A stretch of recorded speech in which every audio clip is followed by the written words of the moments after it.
مکہ کے چاروں طرف پہاڑیوں کا سلسلہ ہے اور بیچ میں کعبہ ہے۔ زور کی بارش ہوتی تو شہر میں پانی بھر جاتا، پھر کعبے کی دیواریں نیچی تھیں اور دیواروں پر چھتیں بھی نہ تھیں، جیسے کہ ہماری عیدگاہ۔ ایک بار کا واقعہ ہے کہ بہت زبردست سیلاب آیا جس سے بہت سی عمارتیں ڈھہ گئیں اور پانی کعبے کے اندر پہنچ گیا۔ اس طرح دیواروں میں شگاف پڑ گئے اور بنیادیں کمزور ہو گئیں۔ یہ چیز مکہ والوں کے لیے ایک مسئلہ بن گئی اور انہیں اس کی مرمت کی فکر ہوئی۔ اوروں کی طرح آپ صلی اللہ علیہ وآلہ وسلم کو بھی ہوئی۔ کعبہ ہی ان کے لیے سب کچھ تھا، یہ ان کا عبادت گھر تھا، ان کے بتوں کا گڑھ تھا۔ پھر دور سے لوگ اس کا طواف کرنے آتے تھے، اس سے ان کی تجارت کو فروغ ہوتا اور کاروبار میں ترقی ہوتی۔ پھر اتنا ہی نہیں، اس کی وجہ سے انہیں لوگوں کی نظروں میں ایک اونچا مقام حاصل تھا، آنے والے ان کی عزت کرتے اور اپنے سے اونچا اور برتر سمجھتے، کیونکہ یہ اس کے ہمسایہ تھے، اس کے خدمتگار اور پاسبان تھے اور اس سے متعلق مختلف عہدوں سے سرفراز تھے۔ چنانچہ یہ لوگ ایک جگہ جمع ہوئے اور آپس میں مشورہ کرنے لگے کہ کیا کیا جائے، کیا پرانی عمارت ڈھا دی جائے اور پھر سے نئی عمارت بنائی جائے؟ اگر یہ رائے ہے تو اس کا وزن کون اٹھائے گا، کون اسے ڈھائے اور کون اسے تعمیر کرے؟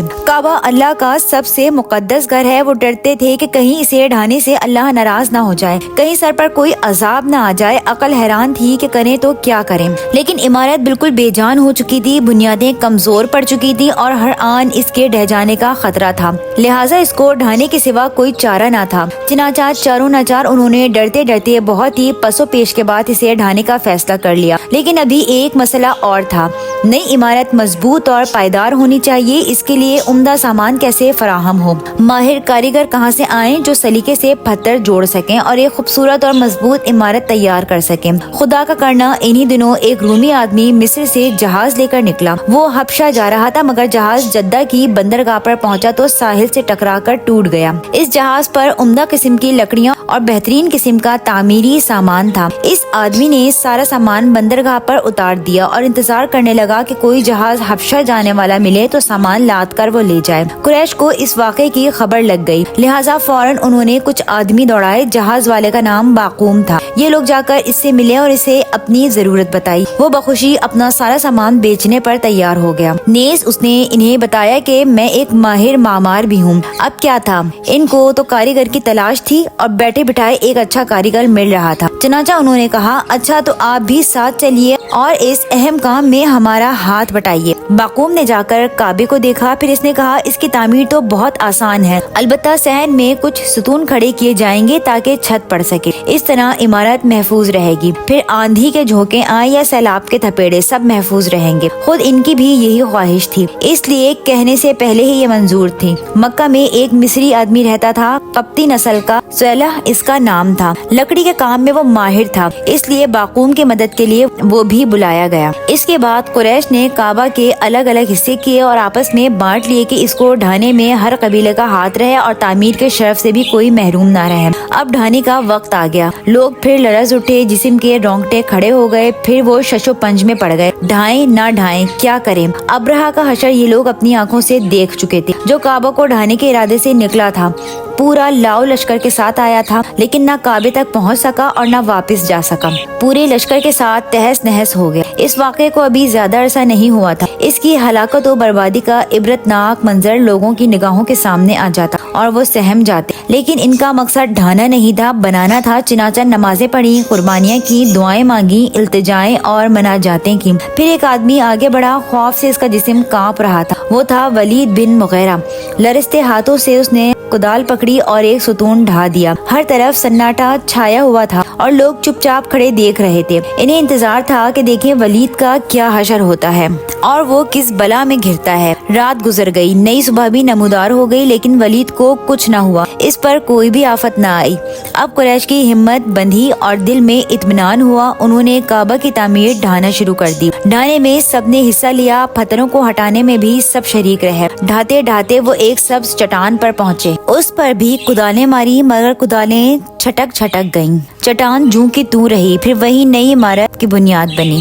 قریب ہی پہاڑیوں کا سلسلہ تھا، وہاں سے وہ پتھر ڈھو ڈھو کر لائے اور نئی عمارت بنانے لگے۔ آپ صلی اللہ علیہ وآلہ وسلم اور آپ کے سارے چچا اس کام میں پیش تھے۔ دیکھتے دیکھتے محکم دیواریں کھڑی ہو گئیں، کعبے کی پرانی دیوار میں مشرق کی طرف ایک کالا پتھر تھا اور اب بھی ہے۔ اس کو حجر اسود یعنی کالا پتھر ہی کہتے ہیں۔ عرب اسے بہت متبرک سمجھتے تھے۔ اسلام میں بھی اس کا خاص مقام ہے۔ کعبے کا طواف کرتے ہیں تو ہر طواف اسی پتھر سے شروع کرتے ہیں اور اسے بوسہ بھی دیتے ہیں۔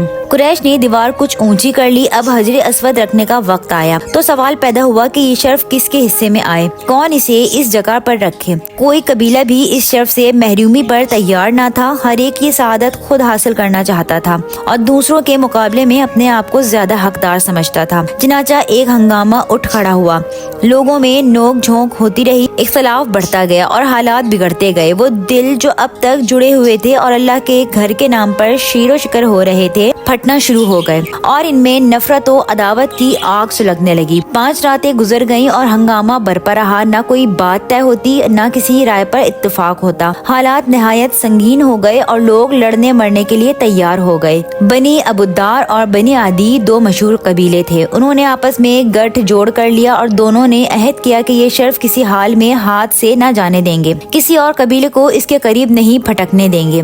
عرب میں دستور تھا کہ جان دینے کا عہد کرتے تو پیالے میں خون بھر کر رکھتے اور عہد کرنے والے اس میں اپنا ہاتھ ڈبوتے۔ انہوں نے اس موقع پر یہ رسم بھی ادا کی۔ پھر تلواریں میان سے باہر آ گئیں اور یہ ہوا کہ اب اس جھگڑے کا فیصلہ تلوار کرے گی۔ اس وقت ابو امیہ بن مغیرہ اٹھا۔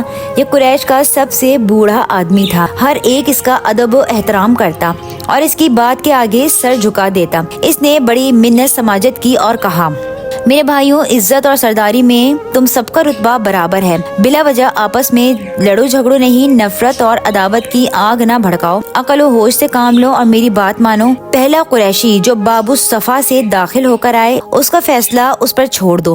یہ رائے سب نے مان لی۔ کعبے کے گرد حرم شریف کی 4 دیواری ہے۔ اس کے دروازوں میں سے ایک کا نام باب الصفا ہے کیونکہ یہ صفا پہاڑ کی طرف پڑتا ہے۔ سب نے نگاہیں باب الصفا پر گاڑ دی اور انتظار کرنے لگے کہ دیکھیں ان کی قسمت کا فیصلہ کس کے ہاتھ میں جاتا ہے، وہ کس طرح اس گتھی کو سلجھاتا ہے۔ رب کا کرشمہ دیکھو، تھوڑی ہی دیر میں ایک خوبصورت جوان باب الصفا سے نمودار ہوتا ہے۔ وہ تیزی سے چلا آ رہا ہے۔ دیکھتے ہی سب چیخ پڑے، امین امین محمد، امین کا فیصلہ تسلیم۔ کتنا اعتماد تھا قوم کو اس جوان پر۔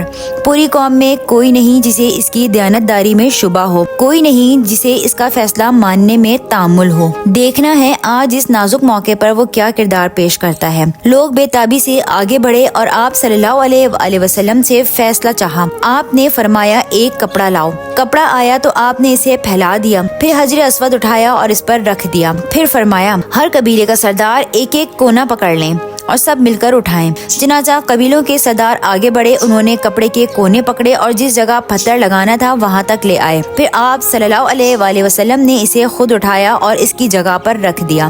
لوگ خوشی سے اچھل پڑے اور ہر طرف مسرت اور شادمانی کی لہر دوڑ گئی۔ کتنا پیچیدہ تھا یہ مسئلہ اور کتنی آسانی سے حل ہو گیا۔ ہر ایک کی ناک رہ گئی اور کوئی اس شرف سے محروم نہ رہا۔ آپ صلی اللہ علیہ وآلہ وسلم کی حکمت اور دانائی سے ایک زبردست فتنہ دب گیا اور قوم انتہائی تباہ کن خانہ جنگی سے بال بال بچ گئی۔ دشمنی اور عداوت کے شعلے بجھ گئے اور سب پہلے کی طرح شیر و شکر ہو گئے۔ پھر قریش نے کعبے کی تعمیر مکمل کی، ستونوں پر چھت ڈالی اور اندر جانے کے لیے ایک دروازہ کھول دیا جہاں بتوں کا مہاراجہ ہبل براجمان تھا۔ اس وقت تک عمر مبارک کی 35 بہاریں گزر چکی تھیں۔ آپ نے دیکھا محمد صلی اللہ علیہ وسلم کتنے سچے تھے، قوم میں کس قدر محبوب تھے، بے داغ سیرت، پاکیزہ طبیعت، ہر ایک آپ صلی اللہ علیہ وسلم کی عزت کرتا اور جو کچھ فرماتے اسے تسلیم کرتا۔ وَإِنَّكَ لَعَلَىٰ خُلُقٍ عَظِيمٍ، اور بے شک تم عظیم کردار کے مالک ہو۔